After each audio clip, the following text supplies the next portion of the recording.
હું છું શ્રી બ્રાઇડલ સ્ટુડિયોમાંથી. આજે સ્ટુડન્ટ વર્ક ચાલી રહ્યું છે, તો આજે સ્ટુડન્ટ એક બ્રાઇડલ મેકઅપ કરી રહ્યા છે. તો સૌપ્રથમ તો આપણે ફેસ ઉપર મોઇશ્ચરાઇઝર લગાવવામાં આવશે. તમે જોઈ રહ્યા છો કે મોઇશ્ચરાઇઝર કેવી રીતે લગાવીને પછી ડેપ ડેપ કરીને પછી કેવી રીતે ફિંગરથી લગાવી રહ્યા છે. સ્કિનમાં એકદમ ઓબ્ઝર્વ ન થઈ જાય ત્યાં સુધી મોઇશ્ચરાઇઝરને ફિંગર્સ વડે લગાવવામાં આવશે.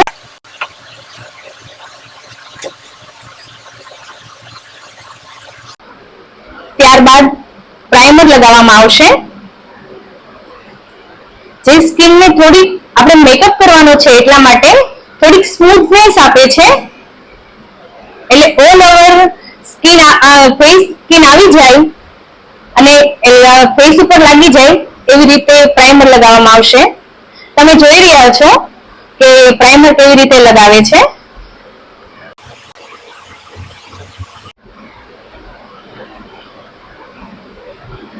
પ્રાઇમર લગાવ્યા બાદ આપણે હવે કન્સીલર લગાવશું. કન્સીલર એટલા માટે હોય છે કે ફેસ ઉપર ઘણા બધા આપણે માઇનસ પોઈન્ટ હોય છે, જે આઈસ ડાર્ક સર્કલ, પિમ્પલ્સ, પિગમેન્ટેશન્સ એને છુપાવવા માટે પહેલા આપણે કન્સીલર લગાવશું. તમે જોઈ રહ્યા છો કે જ્યાં જ્યાં ડાર્ક સર્કલ છે ત્યાં કન્સીલર લગાવવામાં આવે છે. ડાર્ક કલરનું કન્સીલર લેવામાં આવશે.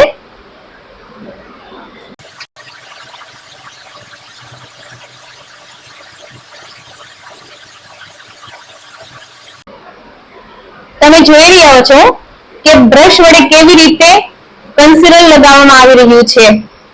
જ્યાં ડાર્ક સર્કલ છે અથવા કોઈ પણ કન્સીલર હોય છે એટલા માટે કે તમારા ફેસના માઇનસ પોઈન્ટને છુપાવવા માટે.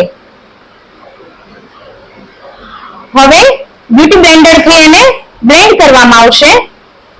કન્સીલર વ્યવસ્થિત એકદમ ધીમે ધીમે હાથે એકદમ સ્મૂથલી લેવાનું છે અને બ્લેન્ડ કરવાનું છે કે જે ક્લાયન્ટને વાગે પણ નહીં અને એકદમ તમારી સ્કિનમાં બેસી જાય એવી રીતે લગાવવામાં આવશે.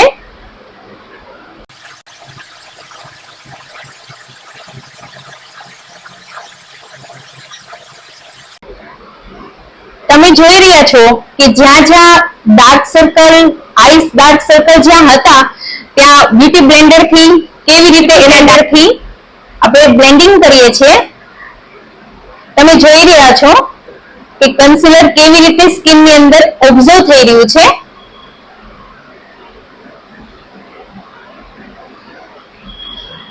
ત્યારબાદ આપણે લેશું સ્કિન ટોન પ્રમાણે ફાઉન્ડેશન.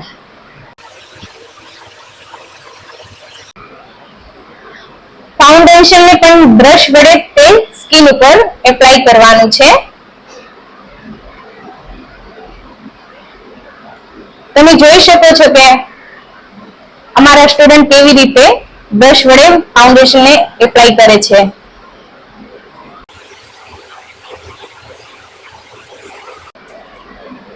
ઓલ ઓવર સ્કિન ઉપર એપ્લાય થઈ જાય એવી રીતે વર્ક કરવાનું છે.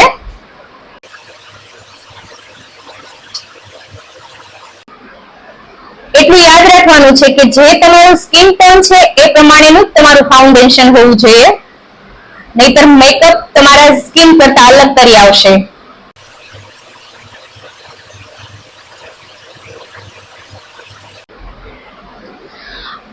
આપણે બ્રાઇડલ મેકઅપ લઈ રહ્યા છીએ એટલે ફાઉન્ડેશન એ પ્રમાણે લગાવવામાં આવશે.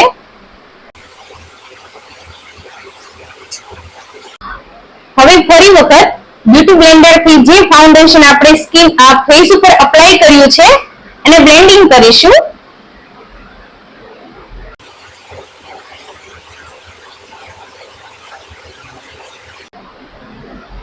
આપણા ક્લાયન્ટને ડિસ્ટર્બ ન થાય અથવા તો એને વધારે વાગે નહીં ને વજન ન લાગે એવી રીતે બ્લેન્ડિંગ કરવાનું છે. એને ઇરિટેશન ન થવું જોઈએ આપણે મેકઅપ કરતા હોય એ બાબતે.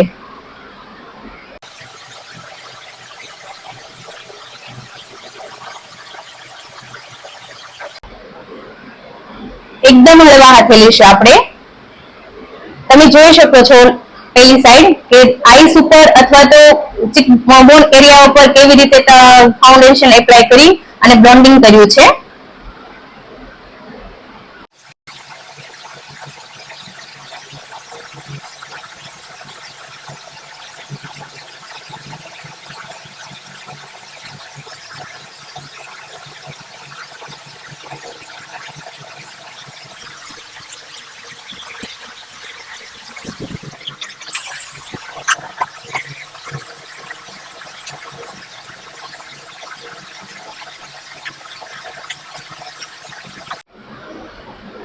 તમે જોઈ શકો છો કે ફેસની ઓલ ઓવર સ્કિન ઉપર બ્લોન્ડિંગ વ્યવસ્થિત થઈ ગયું છે.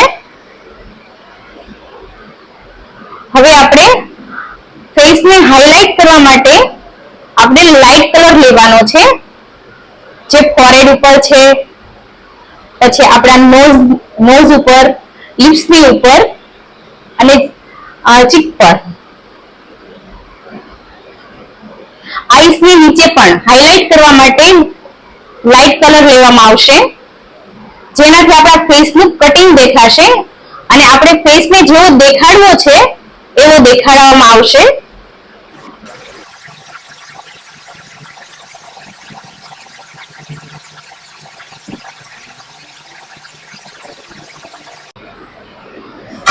ડાર્ક કલરથી કલરિંગ કરવામાં આવશે, જેનાથી આપણા ફેસનું કટિંગ વ્યવસ્થિત દેખાય.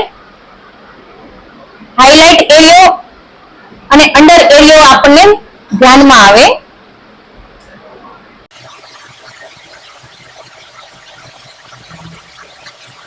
કલરિંગ કરતી વખતે હંમેશા ડાર્ક કલર લેવામાં આવે છે. હવે પછી જ્યાં હાઇલાઇટ માટે જે કન્સીલર લગાવ્યું છે ત્યાં બ્યુટી બ્લેન્ડર થી આપણે બ્લોન્ડિંગ કરીશું.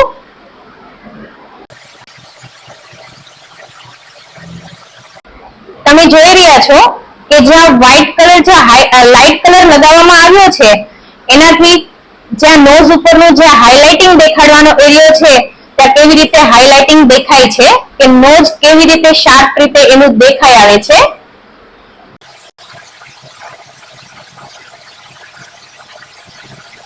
ધ્યાન રાખવામાં આવશે જ્યારે આપણે કલરિંગ અને હાઇલાઇટ કરતા હોઈએ છીએ ત્યારે કે આપણે જેવો ફેસ બનાવવો છે, બો છે, રાઉન્ડ છે, ઓવલ શેપ છે, એ કલરિંગ અને હાઇલાઇટ થી જ બનશે.